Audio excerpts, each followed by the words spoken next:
ఇంకోటి వైసీపీ వాళ్ళ ఎవరైతే జగన్ ఫ్యామిలీ ఉందో ఆ ఫ్యామిలీలో విజయసాయి రెడ్డి కీలకంగా ఉన్నారు. కొన్ని గొడవలు కూడా ఆయన ఉండడం వల్లనే జరిగింది అన్నట్టు కూడా కొన్ని ఆరోపణలు కూడా వచ్చాయి.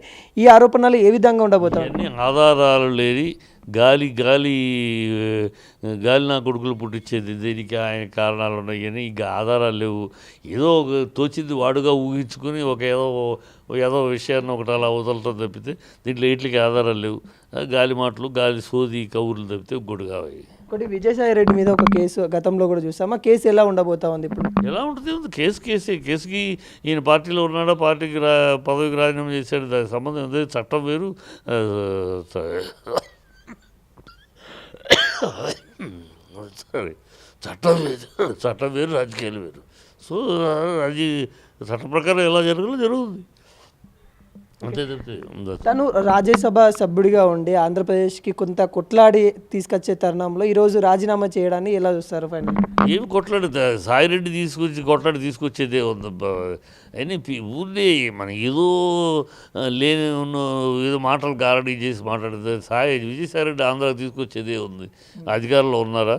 అధికారంలో ఉన్న తెలుగుదేశం. ఆ తెలుగుదేశం కూటమి పడాలి, తీసుకురావాల్సింది వాళ్ళు పడాలి. వాళ్ళు అబద్ధాలతో కాల గడుపుతారు. అంటే రాజ్యసభ సభ్యుడు అంటేనే పెద్దల సభ కదా. అవును, ఆ పెద్దల సభలో ఆయన ఉంటే ఇంకా ఆంధ్ర వాయిస్ని ఎన్ని పిచ్చి మాటలు. ఆయన ఉంటే ఇప్పుడు ఉన్నాడు ఏమి వినిపించారు. ఈ రాజకీయాలు అలా లేవు. ఉనే మనం చెప్పుకుంటానికి, రాసుకుంటానికి, మాట్లాడటానికి పెద్దల సభ. రాజ్యసభలో పెద్దలు ఉన్నారా? అంతా రౌడీ గ్యాంగ్లే ఉన్నారు. ఉనే పెద్దల సభ అని పేరు ఆ రోజుల్లో పెట్టారు. ఆ పెద్దల సభలు లేవు, గుడ్డు సభ లేదు. అంతా అన్నీ రాజకీయాలు జరుగుతున్నాయి, చిల్లర రాజకీయాలు జరుగుతున్నాయి. రాజ్యసభ అంటేనే పొలిటికల్ నామినేషన్స్ కాకుండా మిగతా ఇతర ఇంటలెక్చువల్ పొజిషన్ ఎక్కడ జరుగుతున్నాయి. సో ఏం పెద్దల సభ, గుడ్డు సభ ఇవన్నీ ఒట్టి మాట్లాడి రాజకీయాలు ఎక్కడైనా రాజ్యమే, లోక్సభ అయినా రాజకీయమే. ఇంకోటి చంద్రబాబు నాయుడు గారు మొన్న దావోస్ పర్యటనకి వెళ్ళారు, వచ్చారు కూడా. ఆంధ్రప్రదేశ్కి చాలా పెట్టుబడులు తీసుకొచ్చాను ఇదని చెప్తా ఉన్నారు. ఇవి ఎలా చూస్తారు? అదే గతంలో 2014 గుర్తుందా మీకు? అప్పుడు రాజకీయాల్లో జర్నలిజంలో ఉన్నావో లేదు. 2014లో చంద్రబాబు ఆంధ్రప్రదేశ్కి తొలి ముఖ్యమంత్రి. ఆ రోజు ఆయన 3,80,000 కోట్లు ఇలాగే దావోస్ వెళ్ళొచ్చి 3,80,000 కోట్ల పెట్టుబడులు వచ్చేస్తున్నాయి, ఇదిగో ఎంఓయూలు అని చెప్పాడు. చివరికి వచ్చేటప్పటికి ఏమైనా 3,380 కోట్లు కూడా రాలా. 380 కోట్లు వచ్చాయి అంతే. 3,80,000 కోట్లు అంటే 380 చిల్లర వచ్చాయి.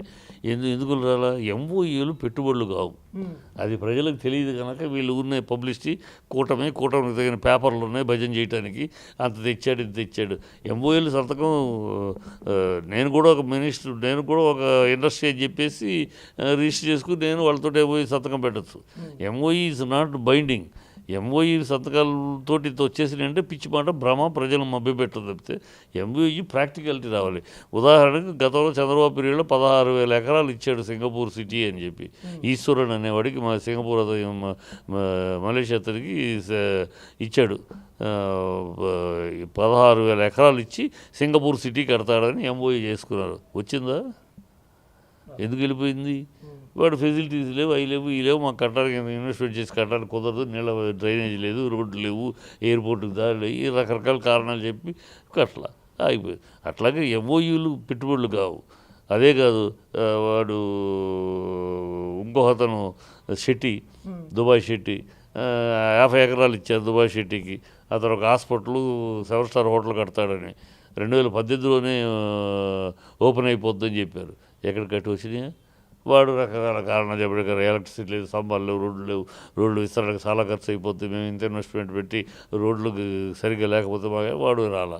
సో ఇట్లాగూ ఎంఓయూలు ఉన్నాయి. మీకు వస్తే అన్ని ఫెసిలిటీ ఏర్పాటు చేస్తాం, మీరు రెండింటి వస్తాం మేము అంటారు. వాళ్ళు వచ్చినాక వాళ్ళు ఇక్కడ రకరకాల గుర్తింపు కోరికలు పెడతారు. వాళ్ళు పెట్టే పెట్టుబడికి మాకు నేరుగా ఎయిర్పోర్ట్ నుంచి మా బిజినెస్ సెంటర్ దాకా ఫుల్ హైవే కావాలంటాడు. రకరకాల గుర్తింపు కోరికలు కోరుతారు. అవన్నీ వాళ్ళు కోరే కోరికలు అందుబాటులో చేయాలి, మనం చేయగలగాలి. ప్రజలకు ఇబ్బంది, ప్రజల డబ్బుని అలా వృధా చేయడం కుదురు చూడాలి. రకరకాలు అయితే కానీ అవి రావు దారిలోకి. డావోస్కి నువ్వు ఇవాళ చంద్రబాబు, ఇంకో మినిస్టర్, ఇంకో స్టేట్ మినిస్టర్, ఇంకో దేశం ఎవరు వెళ్ళినా అక్కడ కూటమి వస్తారు. అక్కడికి ఇండస్ట్రియలిస్ట్ అనే పేరులో ఒక లిస్టులో వస్తారు. ఇందులో జెన్యున్ 10 మంది ఉంటే ఆ రంగులో వచ్చేవాళ్ళు చాలామంది ఉంటారు. వాడు మొత్తం టర్న్ ఓవర్ కూడా 1000 కోట్లు ఉండవు. వాడు 1,00,000 కోట్లు పెట్టుబడికి మాట్లాడతాడు అక్కడికి వచ్చి. ఇవన్నీ ఒక గతంలో అయితే తెలియదు జనాలకి, అది దావోస్కి వెళ్ళేస్తే తెచ్చేసారని. ఇప్పుడు అంతా తెలిసిపోతుంది. దావోస్కి వెళ్తే ఎంఓఏలు పెట్టుకున్నాడు ఈజీ. నువ్వు వెళ్ళినా పెట్టుకొచ్చేయచ్చు, నేను వెళ్ళినా పెట్టుకొచ్చేయచ్చు. ఎంఓఏలు సంతకాలు ఈజీగా 1000 కోట్లు పెట్టుకొచ్చేయచ్చు.